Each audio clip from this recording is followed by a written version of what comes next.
Merhaba from Keswick Village. This is the Rorschach Turkey update from the 27th of August, 2024. A quick summary of what's going down in Turkey.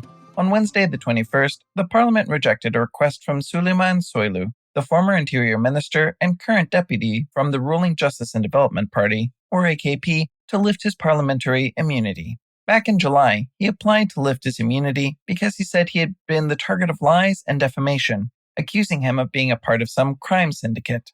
Soylu argued that these efforts were aimed at creating public doubt and falsely suggesting he was hiding behind his immunity, hence why he wanted it lifted. However, the parliamentary speaker stated that no one accused Soylu of anything formally, so it was unnecessary to lift his immunity at the time. Upon this, Soylu urged those with actual evidence to bring it to court instead of spreading rumors. Moving on Wednesday the 21st, Özel, the leader of the main opposition, the Republicans' People Party, or CHP, shared an X-ray of his broken foot to counter rumors about the cause of his injury. The previous week, Özel was wearing a splint on his left foot after what the party described as an unfortunate accident. Özel later explained that he had injured his foot by falling down the stairs at his home. However, according to social media speculation, he was wearing the splint because he had been shot in the foot. Özel told a journalist that accounts affiliated with the FETÖ, an Islamist terrorist organization believed to be behind the 2016 coup attempt, were spreading these lies, aiming to harm the party's reputation. He described it as embarrassing to address such accusations and showed his X-ray to prove that he hadn't been shot.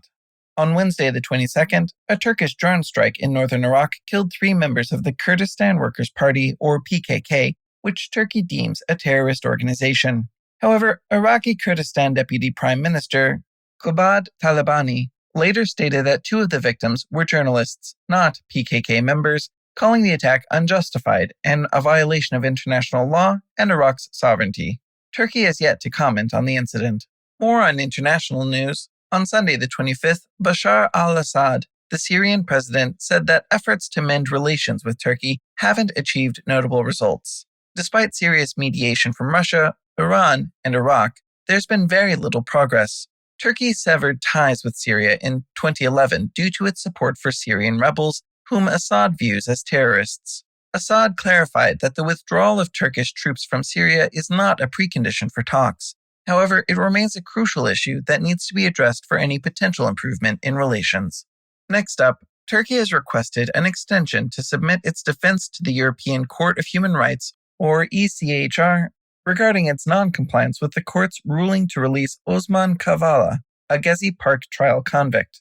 Back in 2022, a court gave Kavala a life sentence for allegedly attempting to overthrow the government after years of remaining in prison without a conviction. In 2019, the ECHR ruled that Kavala should be released. However, the country didn't comply with the ruling. The Council of Europe has since initiated infringement proceedings against Turkey, and Kavala's lawyers appealed to the ECHR for the second time earlier this year. Originally, the country should have submitted the defense back in July, but failed to do so. The ECHR gave Turkey until the 16th of September to submit its defense. On to some environmental news. Hundreds of dead fish of various sizes have recently washed ashore in the Bayrakli coast of Izmir, causing odor pollution and waste buildup. Municipality teams have been working day and night to collect the fish, but more continue to appear. The Provincial Directorate of Agriculture and Forestry is investigating the matter. Experts shared several possible causes for the phenomena, including oxygen deficiency and an increase in oxygen-consuming plankton due to extreme heat and pollution. Still, pollution might be the primary factor, not heat, and untreated wastewater from factories and concrete-lined streams might be responsible for the environmental degradation in the Gulf of Izmir. On another note, on Thursday the 22nd, the Ankara Provincial Health Directorate denied rumors of quarantines for suspected monkeypox cases in the city. This response came after Soylu TV, an opposition channel, reported that a patient at Ankara Etlik City Hospital was quarantined on suspicion of the disease, with 3 more suspected cases in the Bilkent City Hospital. Monkeypox, which can spread through rodents or close contact with an infected person, typically causes symptoms like high fever and skin blisters. The directorate clarified that no quarantines were in place for suspected cases and called Soylu TV's comments baseless, accusing them of causing unnecessary panic. The health ministry confirmed that the patient's tests came back negative for monkeypox, identifying the illnesses as scabies and hand-foot disease. More on public health. The Carr's family court supported a family that refused the heel prick blood test for their newborn, which is a part of the health ministry's newborn screening program.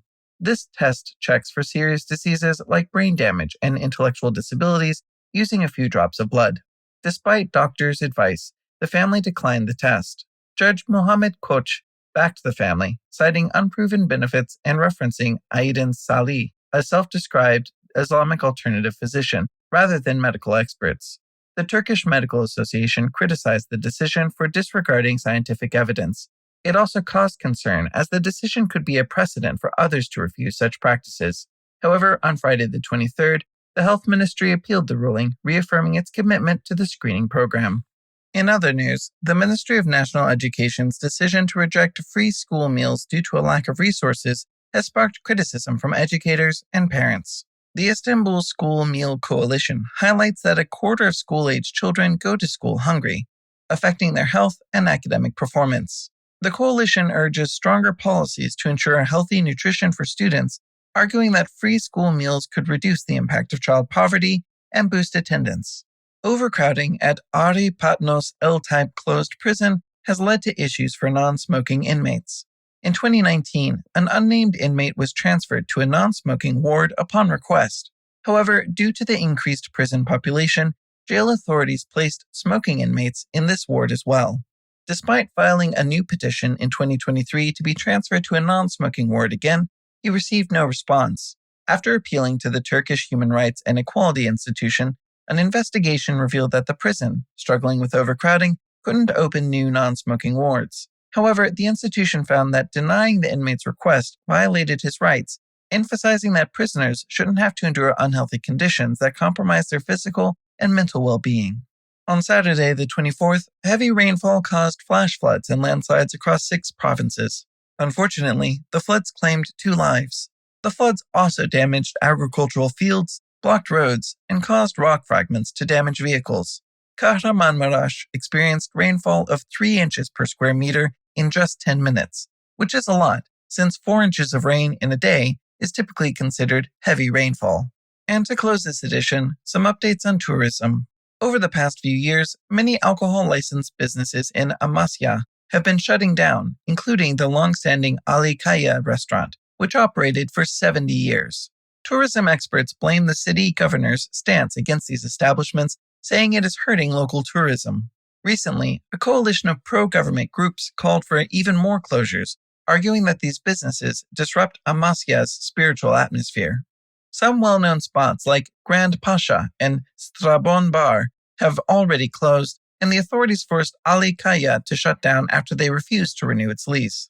Critics say that these restrictions harm Amasya's tourism industry, which relies heavily on hospitality and its cultural heritage.